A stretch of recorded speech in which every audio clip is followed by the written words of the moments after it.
सभी मित्रों को गुड मॉर्निंग। आप सभी का अपने चैनल के ऊपर स्वागत है। आशा है आप सब अच्छे होंगे, स्वस्थ होंगे। तो हम बात कर रहे थे संपत्ति हस्तांतरण अधिनियम 1882 की धारा 10 तक हमने चर्चा कर ली थी। आज हम बात करेंगे धारा 11 के बारे में। तो आइए ज़्यादा समय न लेते हुए सीधा मुद्दे पर आते हैं। धारा 11 क्या कहती है भाई?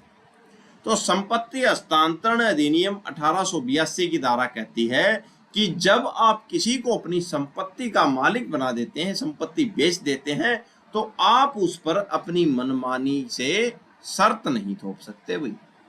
ठीक है, जब आपने उसको मालिक बना ही दिया सामने वाले को अपनी संपत्ति बेच के, तो आप उस पर शर्त नहीं थोप सकते। ठीक है, कैसी कैसी शर्तें बताई, आइए बात करते हैं भाई। क्यों नहीं थोप सकते शर्त, आइए चर्चा करते हैं। पहली बात है मालिक की पूरी आजादी। अगर आपने जमीन बेच दी तो मालिक पूरी तरह से क्या है, स्वतंत्र है। जब आप अपनी संपत्ति किसी को क्या कर देते हैं, पूरी तरह से बेच देते हैं भाई, या दे देते हैं, कैसे, दान में दे दी, तो वह उसका नया मालिक बन जाता है भाई। ठीक है भाई, नया मालिक बन गया आप उसका। कानून के अनुसार उस मालिक को यह पूरा हक है, क्या हक है, कि वह अपनी संपत्ति का इस्तेमाल अपनी मर्जी से करे। वो स्वतंत्र है भाई, कैसे भी अपनी मर्जी से करे, आप उस पर शर्त नहीं थोप सकते। धारा 11 बोलती है अगर आपने शर्त थोप दी तो क्या होगा, शर्त का जीरो होना। अगर आप संपत्ति देते समय कोई ऐसी शर्त लगा देते हैं कि तुम इसे ऐसे ही इस्तेमाल करोगे या तुम इसे ऐसे इस्तेमाल नहीं करोगे, तो कानून की नज़र में ऐसी शर्त की कोई वैल्यू नहीं है भाई। नया मालिक ऐसी किसी शर्त को मानने के लिए मजबूर नहीं है। इस बात को ध्यान रखना। शर्त क्या मानी जाएगी, शर्त शून्य मानी जाएगी। ठीक है, एक अपवाद है, अपवाद के बारे में देखते हैं, एक जरूरी अपवाद। तो क्या शर्त लगा सकते हैं? हाँ, एक अपवाद है, अपवाद में हम शर्त के बारे में देखते हैं। अगर आपके पास दो जमीन है भाई, ठीक है, जैसे ए जमीन ये हो गई और बी ये हो गई, ठीक है भाई, और आपने किसी एक को बेच दिया, ऐसे मानो इस बी को बेच दिया आपने, ठीक है भाई, बी को बेच दिया, लेकिन ये तो आपके पास है, दोनों इकट्ठी जमीन है। ये ऐसे मान लो 400 गज का प्लाट है, 400 में से 200 बेच दिया आपने, तो 200 को तो आपके पास रह गई, ठीक है, बेच दी भाई। तो आप शर्त लगा सकते हैं कि तुम अपनी जमीन पर ऐसा कुछ न करना जिससे मेरी दूसरे वाली जमीन के इस्तेमाल में क्या हो जाए भाई, दिक्कत हो जाए। ठीक है, ये एक अपवाद है भाई, यह शर्त मान्य होगी भाई, क्योंकि यह पड़ोसी की संपत्ति के बेहतर उपयोग के लिए है। ठीक है, इस बात को ध्यान रखना। जब आप किसी को अपनी संपत्ति का पूर्ण स्वामी बना देते हैं तो उसका उपयोग करने का अधिकार को सीमित करने वाली कोई भी शर्त कानूनी रूप से लागू नहीं होती। इस बात को ध्यान रखें। आइए आगे चर्चा करते हैं। संपत्ति हस्तांतरण अधिनियम 1882 की धारा 11 क्या बोलती है भाई, आगे आइए बात करते हैं। धारा 11 बोलती है कि अगर आपने संपत्ति बेच दी किसी को, तो क्या होगा, जिसको आपने संपत्ति बेची वो पूर्ण मालिक का अधिकार है भाई उसके पास। ठीक है, जब आप अपनी संपत्ति किसी को पूरी तरह से बेच देते हैं या दे देते हैं, तो वह व्यक्ति उस संपत्ति का पूर्ण मालिक बन जाता है भाई। ठीक है, सब अधिकार वो उसके हो गए, वो कुछ भी करो उस संपत्ति का, कैसे भी उसका उपभोग करो, कैसे भी यूज करो। शर्तों का अंत, एक बार जब आप किसी व्यक्ति को, कोई व्यक्ति पूर्ण रूप से मालिक बन जाता है, तो वह अपनी संपत्ति का इस्तेमाल, उसका यूज, उसका उपयोग और जो चाहे वह करने के लिए पूरी तरह से क्या है भाई, आजाद है। इस बात को ध्यान रखें। शर्त का शून्य होना, अगर आपने शर्त लगाई है जमीन देते समय तो शर्त क्या हो जाएगी, शून्य हो जाएगी। अगर आप संपत्ति देते समय कोई ऐसी शर्त लगा देते हैं जो नए मालिक को यह बताती है कि तुम्हें इस संपत्ति का इस्तेमाल कैसे करना है, या उस पर कोई रोक लगाती है तो कानून की नजर में वह शर्त क्या मानी जाएगी? शून्य मानी जाएगी भाई, इस बात को ध्यान रखें। नया मालिक बाध्य नहीं है भाई, नया मालिक शर्त मानने के लिए बाध्य नहीं, इस बात को ध्यान रखना, ठीक है। क्योंकि संपत्ति का हस्तांतरण पूरा हो चुका है, संपत्ति ट्रांसफर हो चुकी है, नाम हो चुकी है उसकी, इसलिए नया मालिक ऐसी किसी भी शर्त को मानने के लिए कानूनी रूप से मजबूर या बाध्य नहीं है, इस बात को ध्यान रखना। निष्कर्ष देखते हैं इस पॉइंट का, इन बातों का। कानून यह कहता है कि कानून क्या कहता है कि किसी को मालिक बनाने के बाद उपयोग के अधिकार यानी कि राइट टू यूज को रोकना या सीमित करना संपत्ति के मूल स्वभाव के ही खिलाफ है, इस बात को ध्यान रखना। आपने संपत्ति बेच दी तो पूर्ण स्वामित्व हो गया उसका, वो कैसे भी यूज करो। मालिक बनने का मतलब ही यह है कि वह अपनी मर्जी से संपत्ति का आनंद ले सके। अगर वो आनंद ही नहीं ले सकता उस संपत्ति का, बेची है, तो वो कैसा मालिक होगा। जब आप किसी को अपनी संपत्ति का पूर्ण स्वामी बनाते हैं तो उसके उपयोग के अधिकार को सीमित करने वाली कोई भी शर्त कानूनी रूप से लागू नहीं होती, इस बात को ध्यान रखें। आइए आगे चर्चा करते हैं।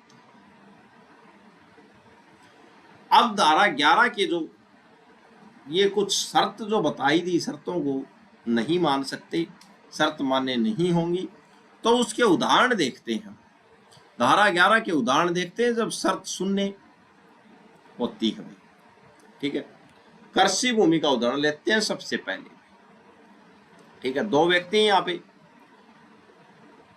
कै ने जमीन बेच दी, किसको? ख को जमीन बेच दी भाई, और कै ने शर्त लगाई जमीन बेचते समय कि ख जो है उस जमीन पर केवल गेहूं उगाएगा और धान नहीं उगाएगा। तो यह शर्त क्या है भाई? शून्य है। ख धान उगाने के लिए स्वतंत्र है। कै व्यक्ति है, कै ने जमीन बेची, किसको? ख को। जमीन बेचते समय कै ने शर्त लगाई कि आप इस संपत्ति पर ओनली गेहूं बो सकते हैं, आप गेहूं, केवल गेहूं उगाएंगे और धान नहीं उगाएंगे भाई, ठीक है। तो ये जो शर्त जो है क्या है? शून्य है, इस बात को ध्यान रखना। क्योंकि ख ने क्या खरीदी है? जमीन खरीदी है, पूर्ण स्वतंत्रता का अधिकार, पूर्ण वो स्वामी है, ठीक है। अगला उदाहरण देखते हैं। घर के उपयोग पर रोक। यदि कै ख को घर बेचता है, कै ने बेच दिया घर, किसको? ख को बेच दिया भाई, और कहता है कि वह इसमें रह नहीं सकता, सिर्फ गोदाम या दुकान बना सकता है, तो यह शर्त भी क्या है? शून्य है। अब ख ने घर क्यों लिया था? रहने के लिए लिया था, लेकिन कै यहाँ पे शर्त लगा रहा है। क्या शर्त लगा रहा है? कि आप यहाँ पे रह नहीं सकते, आप क्या बनाओगे? गोदाम बना सकते हो या दुकान बना सकते हो। वो तुम्हारी सोच है, लेकिन सामने वाले की थोड़ी है। सामने वाला कुछ भी बनाओ, वो मालिक है। तो ख घर में रहने का अधिकार रखता है, इस बात को ध्यान रखना, ये शर्त शून्य है। बात नंबर 3, विभाजन पर रोक। यदि संपत्ति दो लोगों ख और ग को संयुक्त रूप से दी गई है तो शर्त लगाई गई है कि वे इसका बंटवारा नहीं कर सकते, तो यह शर्त भी क्या है भाई? शून्य है। वो बंटवारा कर सकते हैं क्योंकि यह उनके पूर्ण स्वामित्व के अधिकार को रोकता है भाई, ठीक है। अब दोनों के नाम है जमीन, तो बंटवारा कर सकते हैं, ठीक है। आप कैसे रोक दो उनको? भुगतान की शर्त। यदि ख को जमीन बेची गई और शर्त रखी गई कि वह क को हर साल 5,000 रुपये देता रहे, तो ख इस भुगतान के लिए बाध्य नहीं है, इस बात को ध्यान रखना भाई, जमीन बेच दी है। आय पर रोक। यदि क अपना घर ख को दान में देता है, ठीक है भाई, दान में दे दिया, और शर्त लगाता है कि वह 20 साल तक इससे कोई आय आएगी, किससे? घर से आय आएगी, किराया आएगा, नहीं कमा सकता, तो यह शर्त मान्य नहीं होगी। यह शर्त भी क्या है भाई? शून्य होगी, इस बात को ध्यान रखें, ठीक है। महत्वपूर्ण अंतर। पूर्ण हित बनाम आंशिक हित में क्या क्या अंतर है? पूर्ण हित वो जो पूर्ण स्वामी है, आंशिक वो है जो आंशिक स्वामी है। आइए देखते हैं। यह समझना बहुत जरूरी है कि धारा 11 तभी लागू होती है जब संपत्ति का पूर्ण हस्तांतरण किया गया हो। इस बात को ध्यान रखना भाई, पूर्ण हस्तांतरण हो गया तभी धारा 11 लागू होगी। पूर्ण हित क्या है भाई? जब संपत्ति का पूर्ण स्वामित्व दे दिया गया है, दे दिया जाता है, इसको बोलते हैं पूर्ण हित। उपयोग पर लगाई गई कोई भी शर्त शून्य होती है भाई, इस बात को भी ध्यान रखना कि आप उसके उपयोग पर, जमीन की उपयोग पर कोई भी शर्त नहीं लगा सकते, अगर लगा दिया तो वो शून्य होगी भाई। नया मालिक अपनी मर्जी से संपत्ति का इस्तेमाल करने के लिए पूरी तरह से आजाद है भाई, पूर्ण हित में भाई।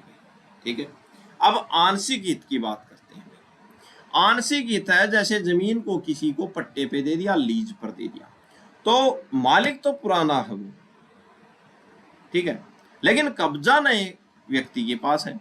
पट्टे का उदाहरण देखते हैं भाई। जब संपत्ति पूरी तरह से नहीं बल्कि कुछ समय के लिए या किसी सीमित उद्देश्य के लिए दी जाती है भाई। ठीक है, पट्टे का उदाहरण, यदि कै अपनी जमीन ख को 10 साल के लिए पट्टे पर दे देता है, लीज पर दे दिया, तो ख पूर्ण मालिक नहीं है, इस बात को ध्यान रखना, क्योंकि पट्टे पर दी हुई जमीन है। ऐसे में कै शर्त लगा सकता है कि ख उस जमीन पर आम के पेड़ नहीं लगाएगा, यह शर्त वैध होगी, इस बात को ध्यान रखें, और ख इसे मानने के लिए बाध्य है, ये बात भी ध्यान रखना। ठीक है, जीवन भर के लिए हस्तांतरण, यदि संपत्ति किसी को सिर्फ उसके जीवन भर के लिए दी गई है, ठीक है, तो वहां भी पूर्ण हस्तांतरण नहीं माना जाएगा, क्योंकि जब तक वो जीवित है तब तक दी गई है। इसलिए ऐसा मामलों में उपभोग पर लगाई गई शर्त धारा 11 के तहत शून्य नहीं मानी जाती और वैध होती है, इसको ध्यान रखना। ठीक है, यदि आप मालिक बना रहे, यदि आप मालिक बना रहे हैं तो शर्त नहीं लगा सकते। यदि आप मालिक बना रहे हैं तो शर्त नहीं लगा सकते उस पर, लेकिन यदि आप संपत्ति थोड़े समय के लिए या किसी सीमित उद्देश्य के लिए दे रहे हैं तो आप शर्त लगा सकते हैं। आंशिक हित में क्या है, मालिक चेंज नहीं होता, पूर्ण हित में मालिक बदल जाता है। ठीक है, आइए चर्चा करते हैं आगे, धारा 11 क्या कहती है। हस्तांतरण, संपत्ति हस्तांतरण अधिनियम 1882 की धारा 11 अपवादों के बारे में चर्चा करती है भैया। अब कौन कौन सी शर्त लगा सकते हैं, कहां पे लगा सकते हैं, अपवादों के बारे में चर्चा है। धारा 11 कहती है कि आप किसी संपत्ति देने के बाद उस पर फालतू की शर्त नहीं लगा सकते, लेकिन इस अपवाद के तहत कुछ खास परिस्थितियों में आप शर्त लगा सकते हैं। आइए कौन सी स्थितियां हो उनके बारे में चर्चा करते हैं। कब आप शर्त लगा सकते हैं, अगर आपके पास दो जमीनें या घर पास पास है, जैसे ए ये होगा और बी ये होगा, ठीक है भाई, पास पास है दोनों, तो आप एक को बेचते समय शर्त लगा सकते हैं कि सामने वाला अपनी जमीन का इस्तेमाल इस तरह से न करे कि आपकी दूसरी जमीन जो आपके पास है के इस्तेमाल में कोई दिक्कत आए। इस बात को ध्यान रखना, ये शर्त आप लगा सकते हैं। ये घर ए है, आपके पास है ये, और बी आपने बेच दिया, तो ये शर्त लगा सकते हैं। मान लो आपके पास दो घर हैं, ए और बी, जो बिल्कुल सटे हुए हैं भाई, पास पास हैं दोनों। आपने घर बी किसी को बेच दिया, ये बी वाला बेच दिया। अब आप शर्त लगा सकते हैं कि आप घर बी की खिड़कियां इस तरह मत खोलना या दीवार इतनी ऊंची मत बनाना जिससे मेरे घर यानी कि ए में हवा और रोशनी आना बंद हो जाए। ऐसी शर्तें आप लगा सकते हैं, ये अपवाद में है। ठीक है, यह शर्त वैध क्यों है, ये भी बात है, ये शर्त तो सही क्यों है जब पहले वाली शर्त सही नहीं है। क्योंकि यह शर्त सिर्फ मजे के लिए नहीं लगाई गई है, बल्कि यह आपकी अपनी संपत्ति घर ए के सही और लाभदायक उपयोग के लिए जरूरी है, इसलिए ये शर्त लगाई गई। आगे बात करते हैं भाई प्रतिबंधित परसंविधा, ये क्या है? ऐसी शर्तों को कानून की भाषा में प्रतिबंधित परसंविधा कहते हैं भाई, इस बात को ध्यान रखना। ठीक है, मुख्य बातें, इनका उद्देश्य क्या है इन शर्तों का? इसका मकसद दूसरे की आजादी छीनना नहीं, बल्कि अपनी दूसरी संपत्ति को नुकसान से बचाना है, ये इसका मकसद है भाई। प्रतिबंध परसंविधा का कानूनी आधार क्या है? यह नियम मशहूर टंक बनाम मोकसे का केस था, उस केस से आया है, और हमारे कानून की धारा 40 में भी इसके बारे में विस्तार से बताया गया है। TAP, ठीक है, जो संपत्ति हस्तांतरण अधिनियम की धारा 40 है उसमें विस्तार से बताया गया। ठीक है, इसका उद्देश्य सीधा है, अपनी दूसरी संपत्ति को नुकसान से बचाना। ठीक है, अगर शर्त लगाने का मकसद किसी दूसरे के अधिकार को दबाना नहीं, अगर शर्त लगाने का मकसद है किसी दूसरे के अधिकार को दबाना नहीं, बल्कि अपनी दूसरी संपत्ति को बचाना या उसका बेहतर उपयोग करना है, तो वह शर्त कानून की नजर में सही मानी जाएगी, इस बात को ध्यान रखें। ठीक है, आइए आगे चर्चा करें। संपत्ति हस्तांतरण अधिनियम 1882 धारा 11 के तहत वे शर्तें जो कानूनी मानी जाती हैं। अब उन शर्तों के बारे में हम चर्चा करेंगे जो कानूनी रूप से सही मानी जाती हैं। आइए देखते हैं। शर्त सिर्फ मालिक यानी कि अंतरक लगा सकता है। ठीक है, शर्त सिर्फ वही व्यक्ति लगा सकता है जो संपत्ति बेच रहा हो।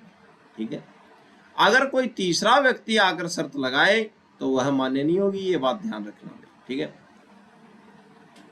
अंतरक यानी कि विक्रेता, शर्त लगाने वाला अधिकार सिर्फ इसी के पास है जो संपत्ति बेच सकता है। तीसरा व्यक्ति इसकी लगाई गई शर्त मान्य नहीं होगी भाई, चाहे तीसरा व्यक्ति कोई भी हो। ठीक है, अपनी दूसरी संपत्ति को बचाने के लिए शर्त लगाता है, ये अपवाद है। मकसद क्या है? अपनी दूसरी संपत्ति को बचाने के लिए।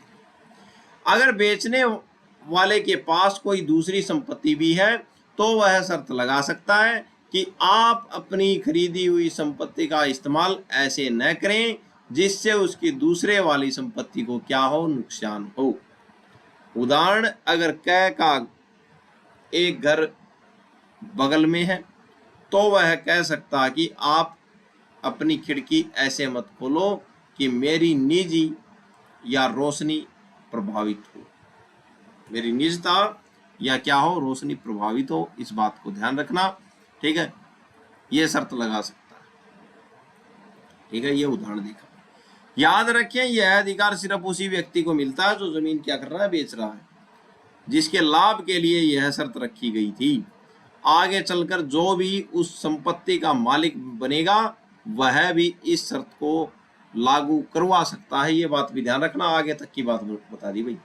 ठीक है, अब ए व्यक्ति था, ए व्यक्ति है, इसका 400 गज का प्लॉट है। ठीक है, ये ऐसे 400 गज का, 200 का इसने अपने पास रख लिया, 200 को बेच दिया बी को।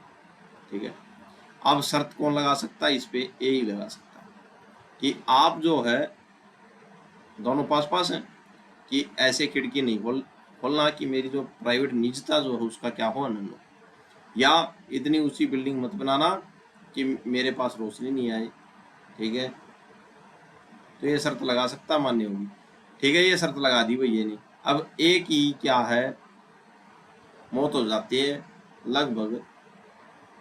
ठीक है, तो ए का जो बेटा है इस शर्त को आगे भी लागू करवा सकता है, इस बात को ध्यान रखना। ठीक है, सकारात्मक वर्सेस नकारात्मक शर्त भाई। शर्त दो तरह की होती है, एक तो होती है सकारात्मक भाई। आपको इस समय तक फैक्ट्री शुरू करनी होगी, इसमें आपको कुछ करना पड़ता है, ये शर्त है सकारात्मक। ठीक है। नकारात्मक शर्त कौन सी है? आप यहाँ कुछ भी निर्माण नहीं करेंगे, इसमें आपको कुछ न करने के लिए कहा जाता है। ठीक है। तो जो सकारात्मक जो शर्त है, आपको इस समय इसमें यह बता दिया जाता है कि इस समय तक आप काम कर सकते हैं। ठीक है। फैक्ट्री है तो उसके बारे में पता है कि इस समय तक आप काम कर लो, कोई दिक्कत नहीं है। शुरू करनी होगी, इसमें आपको कुछ करना पड़ता है। और नकारात्मक में तो ये सीधा बोल दिया जाता है कि आप यहाँ कुछ भी निर्माण नहीं करेंगे, इसमें आपको कुछ न करने के लिए कहा जाता है। ठीक है।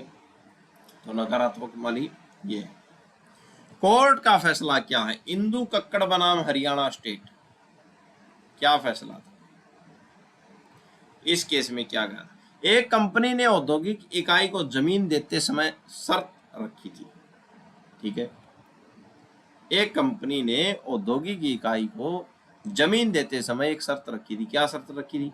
आपको तय समय के अंदर फैक्ट्री बनानी होगी, वरना जमीन वापस ले ली जाएगी, ये शर्त। सुप्रीम कोर्ट ने कहा कि यह शर्त बिल्कुल सही है। यह संपत्ति के अधिकार को छीनना नहीं है, बल्कि एक काम पूरा करने का अनुबंध है, कॉन्ट्रैक्ट है। इस बात को ध्यान रखना, यह शर्त सही है। इंदु कक्कड़ बनाम हरियाणा स्टेट के मामले में यह बात न्यायालय द्वारा कही गई। ठीक है। अगर शर्त का उद्देश्य किसी को बेवजह परेशान करना नहीं है, बल्कि किसी जरूरी काम को पूरा करना या दूसरी संपत्ति को बचाना है, तो ऐसी शर्त पूरी तरह से मान्य होगी, वैध होगी। ठीक है। आइए आगे चर्चा करते हैं। संपत्ति हस्तांतरण अधिनियम 1882 धारा 10 और धारा 11 में अंतर देखते हैं। क्या क्या अंतर है? धारा 10 हस्तांतरण पर रोक लगाता है और धारा 11 उपयोग के तरीके पर रोक लगाता है। ठीक है। धारा 10 क्या कहती है? यह धारा तब लागू होती है जब आप कहते हैं कि तुम इसे आगे किसी और को नहीं बेच सकते भाई। ठीक है। तब धारा ये प्रभावित होती है और बोलती है कि आप इसको बेच सकते हैं। यह धारा संपत्ति के मालिक बनाने और बेचने के अधिकार पर रोक लगाती है। ठीक है। यह धारा पूर्ण हित और आंशिक हित दोनों तरह के मामलों में काम करती है। कौन सी? धारा 10 में। तुम इसे आगे किसी को और को नहीं बेच सकते, तो ये बात गलत है। ये संपत्ति एक स्वतंत्र है, स्वतंत्र अधिकार है, कहीं पे भी बेच सकता है। ये धारा 10 बताती है संपत्ति हस्तांतरण पर रोक। वही धारा 11 क्या बोलती है? यह धारा तब लागू होती है जब आप संपत्ति दे देते हैं, लेकिन शर्त लगाते हैं कि तुम इस संपत्ति का इस्तेमाल अपनी मर्जी से नहीं करोगे, मैं बताऊंगा वैसे करोगे, तब धारा 11 प्रभावित होती है। ठीक है। और धारा 11 उन सभी शर्तों को क्या करती है? शून्य करती है।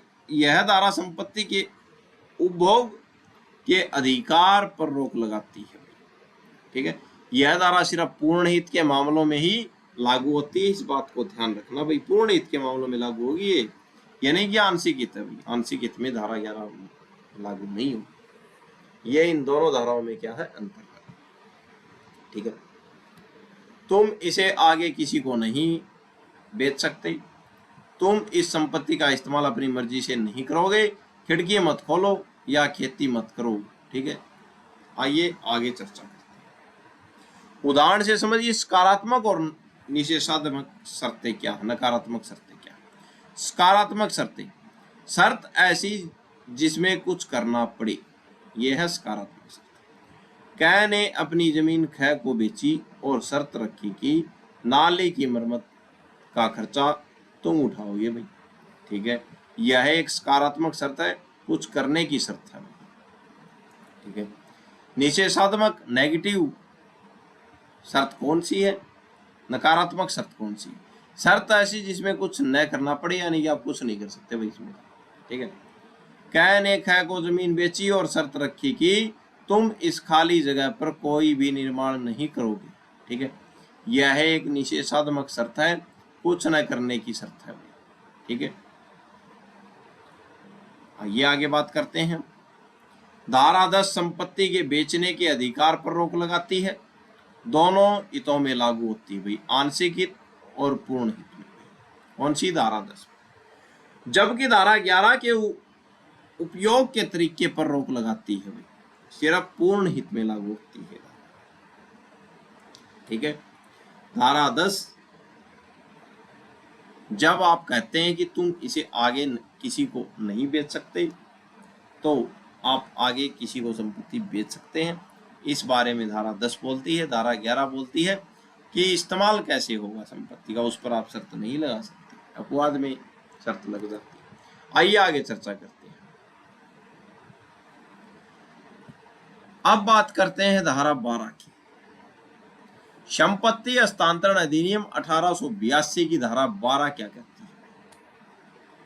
धारा 12 एक सुरक्षा कवच की तरह है। यह रोक है कि आप किसी को दी गई संपत्ति पर ऐसी शर्त न लगाएं जो उसके इस्तेमाल या बेचने के अधिकार को ही खत्म कर दे। तो धारा 12 कहती है कि आप, ये एक सुरक्षा कवच है जमीन लेने वाले के लिए, कि आप किसी दी गई संपत्ति पर ऐसी शर्त नहीं लगा सकते जिससे इस्तेमाल संपत्ति का इस्तेमाल या बेचने के अधिकार को ही क्या कर दे, खत्म कर दे। कौन? ऐसी शर्त। धारा 12 का सरल मतलब क्या है, ये बात करते हैं। संपत्ति हस्तांतरण क ने अपनी संपत्ति ख को दी। ठीक है। क व्यक्ति है, क ने संपत्ति बेच दी ख को, और क ने शर्त लगा दी। क्या शर्त लगाई? अगर तुम दिवालिया हो गए तो यह संपत्ति तुम्हारी नहीं रहेगी। ठीक है। तो एक सुरक्षा कवच देती धारा 12। आगे क्या हुआ? अगर तुमने इसे बेचने या ट्रांसफर करने की कोशिश की तो यह संपत्ति अपने आप में क्या हो जाएगी? खत्म हो जाएगी। कानून क्या कहता है इस बारे में? कानून ऐसी शर्तों को शून्य मानता है।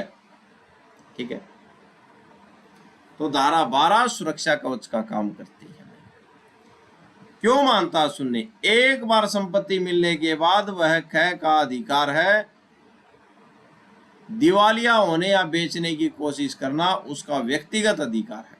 आप इसे छीनने की धमकी नहीं दे सकते, इस बात को ध्यान रखिए। ऐसे धमकी नहीं दे सकते कि अगर दिवालिया हो संपत्ति में वापस ले लो। कैसे ले लोगे? धारा 12 सुरक्षा देती है आपको, सुरक्षा कवच आपकी संपत्ति के लिए। एक खास अपवाद, अगर आप पट्टे यानी कि लीज पर लागू नहीं होती, तो धारा 12 जो है पट्टे पर लागू नहीं होती, इस बात को ध्यान रखना। अगर तुम दिवालिया हुए तो पट्टा खत्म हो जाएगा, इस बात को ध्यान रखना। ठीक है। तो ये पट्टे पर लागू नहीं होती धारा 12 में। अगर मकान मालिक ने किराएदार को घर देते समय यह शर्त रखी कि अगर तुम दिवालिया हुए तो पट्टा खत्म हो जाएगा, तो यह शर्त वैध मानी जाएगी, इस बात को ध्यान रखना। धारा 12 यहाँ पे काम नहीं आएगी। धारा 10 मना करती है कि बेचो मत। ठीक है। धारा 11 मना करती है कि अपनी मर्जी से इस्तेमाल मत करो। ठीक है। धारा 12 कहती है कि अगर तुम दिवालिया हुए या बेचने की कोशिश की तो संपत्ति छीन ली जाएगी, सिवाय पट्टे के मामले की। ठीक है। आइए भाई आगे चर्चा करते हैं। कानून चाहता है कि जिसे संपत्ति मिले वह उसे मालिक की तरह इस्तेमाल कर सके और डरावनी शर्त न लगाएं जिनसे उसका अधिकार ही खत्म हो जाए। ये चाहता कौन? का कि आप शर्त नहीं लगा सकते, डरावनी शर्त तो नहीं लगा सकते, एक भी नहीं लगा सकते जिससे उसका क्या हो, अधिकार का हनन हो जाए। उसका अधिकार है वो। ठीक है। संपत्ति लेने के बाद अगर पूर्ण मालिक है तो उसका अधिकार। आइए आगे चर्चा। संपत्ति हस्तांतरण अधिनियम 1882 की धारा 12। यह धारा समाज के ऋणदाताओं की सुरक्षा के लिए है। धारा 12 का सरल मतलब क्या है भाई? शर्त क्या है? अगर तुम दिवालिया हो गए तो यह संपत्ति अपने आप खत्म हो जाएगी, वापस मेरे पास आ जाएगी। ठीक है। शर्त। अगर तुमने इसे बेचने की कोशिश की तो यह संपत्ति अपने आप खत्म हो जाएगी। धारा 12 कहती है ऐसी कोई भी शर्त बेकार है, मान्य नहीं होगी भाई। ऐसी कोई भी शर्त जो ऊपर ये बताई हुई है, ठीक है। आपने बेच दिया तो उसका मालिक है वो, चाहे वो दिवालिया हो चाहे कैसे भी हो, आपके पास कैसे आ जाएगी वापिस, ठीक है। यह धारा इतनी महत्वपूर्ण क्यों है भाई? असली कारण आइए देखते हैं। अगर यह धारा नहीं होती तो बहुत बड़ा धोखा हो सकता था। आपने बैंक या किसी से बहुत सारा उधार लिया और अपनी संपत्ति गारंटी के तौर पर दिखाई, ठीक है भाई, दिखा दी। शर्त होती है कि दिवालिया होते ही संपत्ति मालिक के पास वापस चली जाएगी भाई, ठीक है। आप चालाकी से खुद को दिवालिया घोषित कर देते हैं भाई, ठीक है, मैं दिवालिया हूं। संपत्ति जादुई तरीके से मालिक के पास वापस, ऋणदाता को कुछ भी वापस नहीं मिलता भाई, ठीक है। मुझे मेरे पैसे चाहिए, बैंक तो ये बोलेगा पैसे चाहिए। धारा 12 इसी धोखे को रोकती है भाई। यह सुनिश्चित करती है कि अगर संपत्ति आपने ली है तो वह आपकी है, ठीक है। अब ऐसे मान लो ए व्यक्ति है, ए ने संपत्ति दे दी बी को और बी ने करा लिया संपत्ति पर लोन, ठीक है। और लोन लेके बी खा गया। अब बी लोन लेके खा गया तो संपत्ति किसकी थी? संपत्ति तो ए की थी, ठीक है। बी हो गया क्या? दिवालिया। दिवालिया हो गया, जो संपत्ति दिखा के लोन ली थी वो संपत्ति वापस गई चल किसके पास? ए के पर। तो अब बी तो फ्री हो गया, बी कहां से देगा पैसे, ठीक है। अगर ये धारा लागू है, अगर ये बातें लागू होती, ठीक है, अगर तुम दिवालिया हो गए तो संपत्ति वापस मालिक के पास चली जाएगी, तो यहाँ पे बैंक वालों को पैसा कहां से मिलेगा, ठीक है। इसलिए आप जमीन देते समय ये शर्त नहीं लगा सकते कि आप दिवालिया हो गए तो वापस जमीन मेरे पास आ जाए, ठीक है। धारा 12 बोलती है बात, ठीक है भाई। धारा 12 इसी धोखे को रोकती है। यह सुनिश्चित करती है कि अगर संपत्ति आपने ली है तो वह आपकी है। अगर आप दिवालिया होते हो तो आपके ऋणदाता उस संपत्ति को बेचकर अपने पैसे वसूल सकते हैं, ठीक है। नहीं तो धोखा होता, बैंक लूट जाते, किसी की जमीन वो लेके भाग जाते, संपत्ति दिखा देते, संपत्ति उस मालिक के पास फिर से जाती चल, ठीक है। तो ये धारा 12 जो है ये एक सुरक्षा कवच देती है, ठीक है।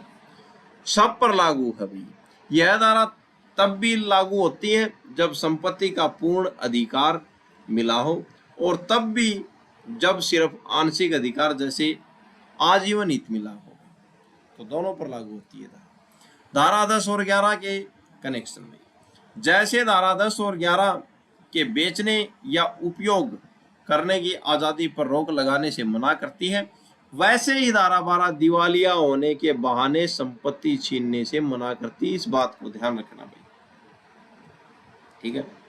एक महत्वपूर्ण सावधानी, किताब में लिखा है कि धारा 31 और 32 के तहत कुछ अन्य शर्तें वैध हो सकती हैं, जहां कोई अनिश्चित घटना होने पर संपत्ति वापस जा सकती है। तो धारा 31 और 32 में लिखा है कि कुछ अनिश्चित घटना हो गई तो संपत्ति वापस जा सकती है, ठीक है। लेकिन दिवालिया होने पर बेचने के प्रयास पर संपत्ति छीनने वाली शर्त को धारा 12 हमेशा शून्य मानती है। इस बात को ध्यान रखना, ठीक है। उदाहरण देखते हैं। अगर शर्त है कि दिवालिया होते ही संपत्ति खत्म, ठीक है, तो लोन लेके खा जाएंगे लोग। अगर शर्त है कि, क्या शर्त है? बेचने की कोशिश की हो तो संपत्ति खत्म, ठीक है। तो ये जो बातें जो हैं इनको शून्य माना गया। ये धारा 12 क्या देती है? सुरक्षा कवच देती है। यह धारा इसलिए कि कोई व्यक्ति अपनी संपत्ति को अपने नाम पर रखे लेकिन उसे कर्जदारों को धोखा देने का जरिया न बनने दे। कानून का उद्देश्य है ईमानदार ऋणदाता को सुरक्षा देना और धोखाधड़ी को क्या करना? रोकना, ठीक है। आगे चर्चा करते हैं। संपत्ति हस्तांतरण अधिनियम 1882 की धारा 12। यह धारा ऋणदाताओं की सुरक्षा के लिए है जो ऋण दे रहे हैं।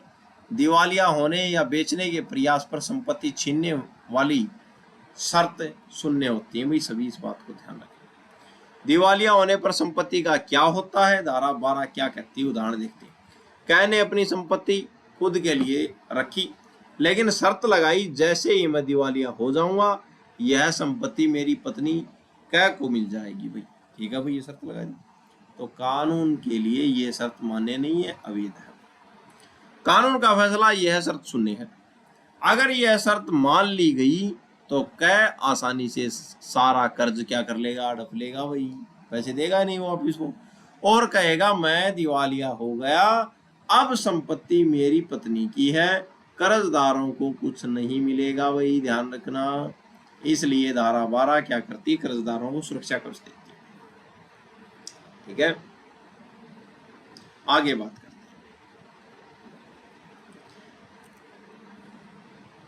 हैं। जब कै दिवालिया होता है तो ये संपत्ति कै को नहीं मिलेगी।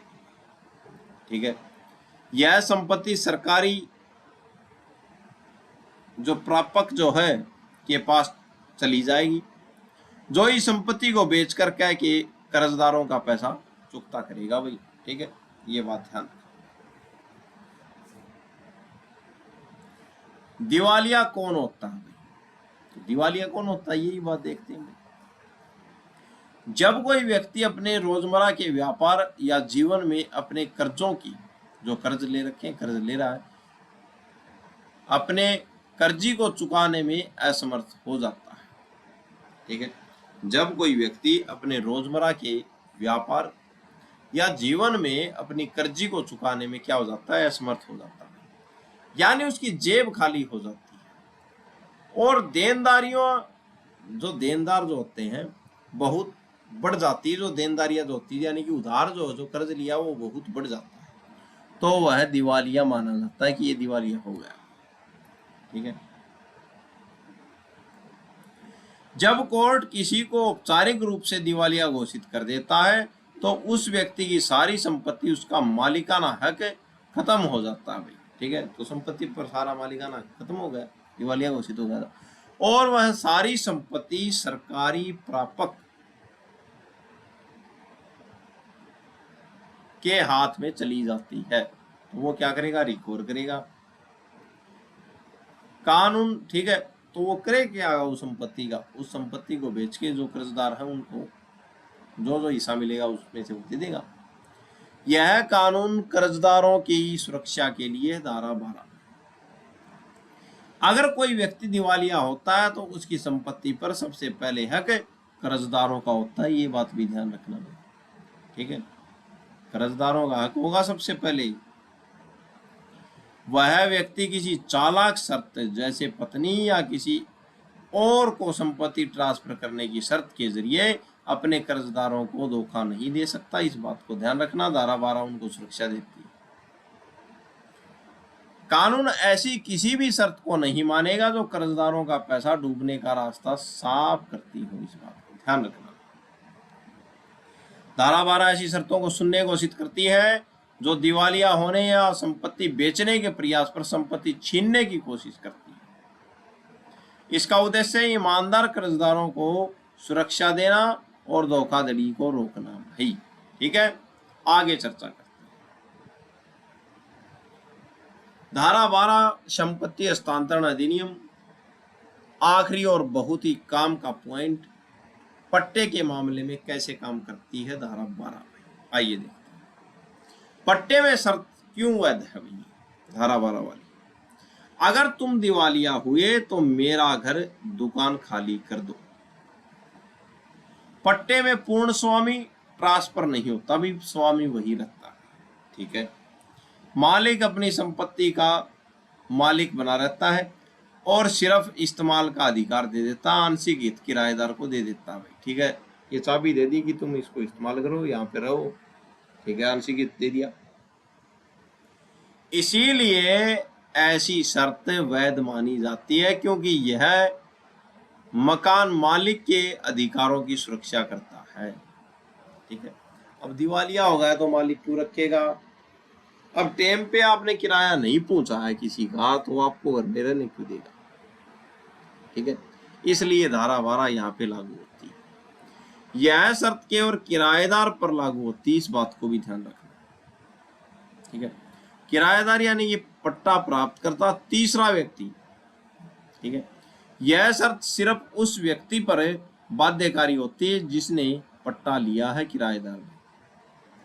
अगर किराएदार अब अपनी पट्टे की जगह को किसी और को ट्रांसफर कर देता है, ठीक है, कि मैं तो जा रहा हूं, मेरी जगह अब ये रहेगा, ये क्या करेगा, उपयोग करेगा इस जमीन का, तो वह तीसरा व्यक्ति इस शर्त को नहीं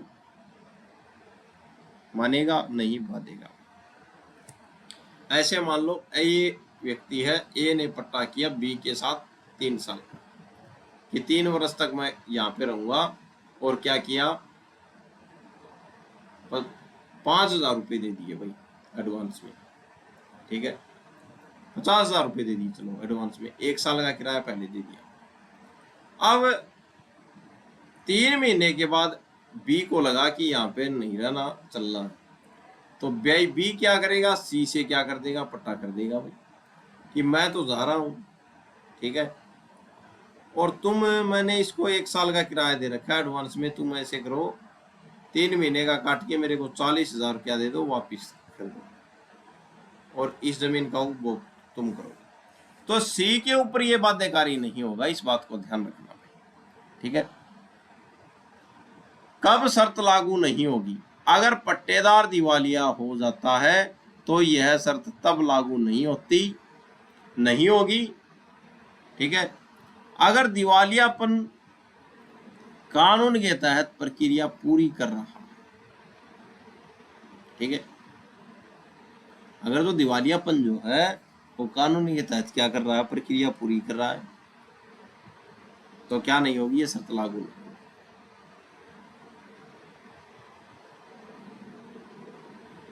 ठीक है, आइए आगे बात। कानून किराएदार के अधिकारों को भी एक सीमा तक बचाता है, ताकि मकान मालिक अपनी मनमानी न कर सके। भाई धारा 10 देख ली हमने, धारा 11 और धारा 12। धारा 10 क्या बोलती है, संपत्ति बेचने, ट्रांसफर करने पर रोक लगाने से मना करती है, आप किसी को भी अपनी संपत्ति बेच सकते हैं। धारा 11 बोलती है संपत्ति के इस्तेमाल यानी कि उपभोग के तरीके पर रोक लगाने से मना करती है, आप कैसे भी संपत्ति का उपयोग कर सकते हैं। धारा 12 बोलती है दिवालिया होने पर संपत्ति छीनने वाली शर्त को मना करती है, सिवाय पट्टे के मामले में। ठीक है, कि आप अगर दिवालिया होगा तो संपत्ति नहीं छीन सकते। ठीक है, धारा 13 से 18 तक विशिष्ट हित बनाने के बारे में बताया गया है, तो कल इससे आगे की धाराएं हम बात करेंगे। ये धाराएं बहुत खास हैं, क्योंकि ये बताती हैं कि आप भविष्य के लिए, जैसे अपनी आने वाली पीढ़ियों के लिए संपत्ति की व्यवस्था कैसे कर सकते हैं। तो आज के लिए इतना ही, आशा है आपको समझ में आया होगा। बहुत ही इम्पोर्टेंट क्लास थी।